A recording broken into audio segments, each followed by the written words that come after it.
Hey, welcome to video 23.1. We'll be looking at this concept of electric field. This will be mostly review from last year, but we're going to cover it in much greater depth this year.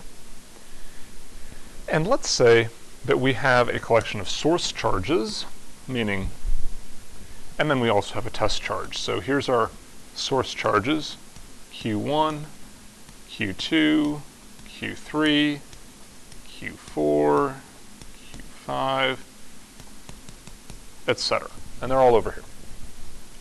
And then we have a test charge, Q naught. Pretty much what we mean by source charge and test charge is that we're interested in the force on the test charge.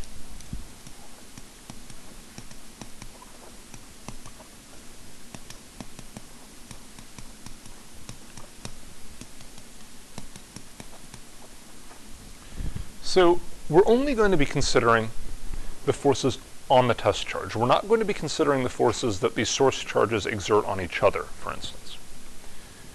And we can find the force on the test charge by finding the force from each source charge. And so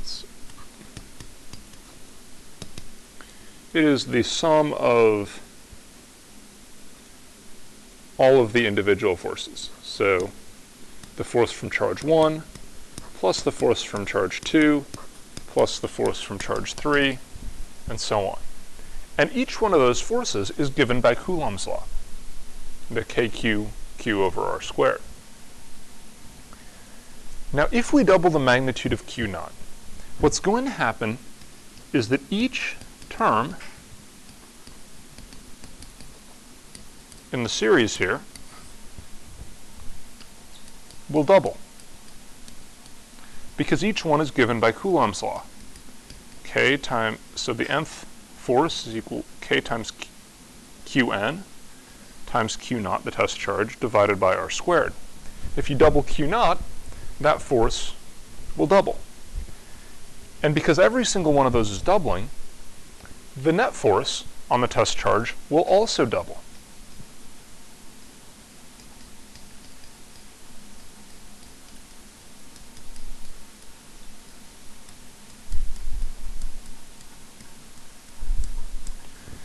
A consequence of this is that the force on it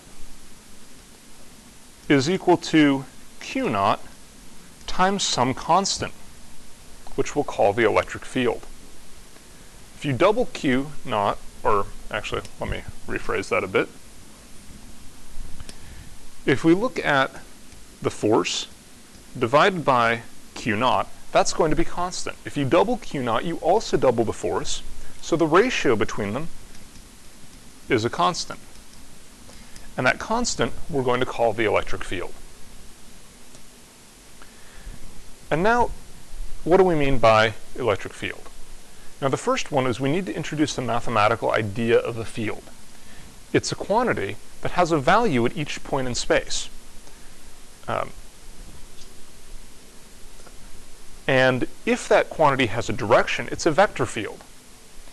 And this field, a vector field, can be represented as a bunch of arrows at different points in space. So what I'm drawing here is an example of a field. You've seen slope fields in your calculus class probably. And slope fields are in fact a kind of field. You imagine a bunch of arrows at every point in space, that's a field. And then you can also have fields that don't have a direction, it's just a number at every point in space, and that is called a scalar field. And we're going to be looking at both vector and scalar fields in this class. The electric field is a vector field. So the electric field exerts a force on a test charge placed at a particular location,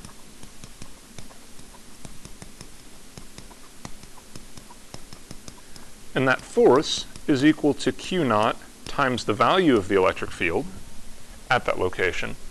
But even if there's no test charge there, the field still exists.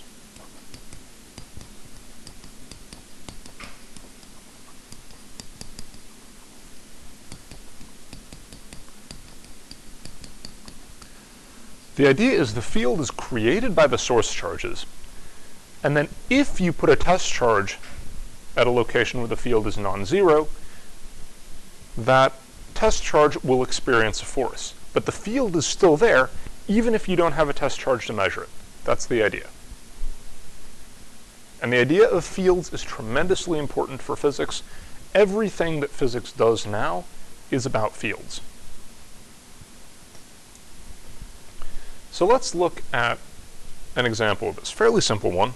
Electric fields get tremendously complicated quickly, but we're going to start simple. And let's look at Milliken's oil drop experiment. If you don't know what that is, what Milliken did in the oil drop experiment is he had a closed chamber, which he connected to a battery, which produced positive charges on the top of the chamber, negative charges on the bottom of the chamber. The result of that was an electric field that pointed downward. And then he took very small oil droplets, put a charge on them, so put a few excess electrons, had a very, very small negative charge. Now when you put a negative charge in a field like this, you've got F equals Q naught E. If Q naught is negative, then F points in the opposite direction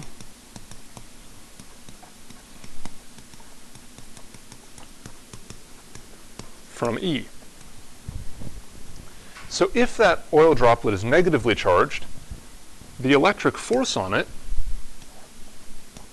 will point upward. And if you make the electric field exactly the right strength, then the electric force will be exactly equal to the gravitational force on the droplet, and the result is that the droplet will be suspended in the chamber in midair.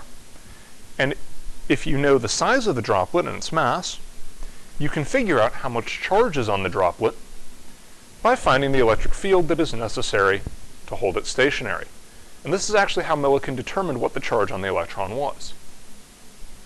So the basic idea here is that the weight force equals the electric force, so mg equals QE. But we don't have the mass of the droplet, we only have its density and its radius. So the mass of the droplet is going to be rho times v, QE, and the volume will be 4/3 pi r cubed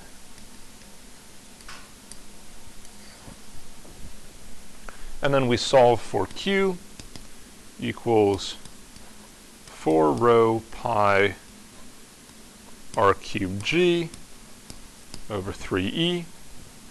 Now we've got to plug in numbers. We've got to convert rho to kilograms per cubic meter and r to meters. So when we do that, rho becomes 851 kilograms per cubic meter times pi. Radius is 1.64 times 10 to the minus 6 meters, which is cubed, times 9.8 for g, all over 3 times the electric field. And that works out to 8 times 10 to the negative 19 coulombs is the charge, which is 5 times the charge on the electron. So that means that this oil droplet has exactly 5 extra electrons on it. Very nice. And tomorrow I'm going to be looking at question 9, and I'm also going to be looking at problem 30, which is a fairly straightforward one. Next time we're going to look at how we go from a source charge distribution to the electric field.